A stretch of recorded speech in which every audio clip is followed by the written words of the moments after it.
প্রকাশিত হলো শাকিব খানের নতুন সিনেমার নাম। ঈদ উল ফিতর উপলক্ষে অলরেডি একটি সিনেমায় চুক্তিবদ্ধ হয়েছেন ঢালিউড মেগাস্টার শাকিব খান।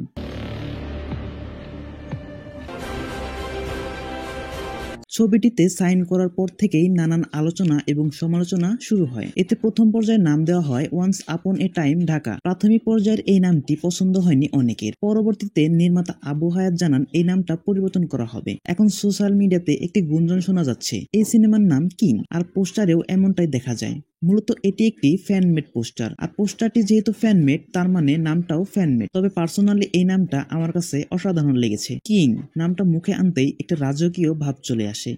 বাংলাদেশে শুধু কিং নামে হয়তো এখনো কোনো মুভি মেকিং করা হয়নি। এদিকে ছবিটির নির্মাতা জানিয়েছেন আগামী সপ্তাহের ভিতরে জানানো হবে ছবিটির আসল নাম।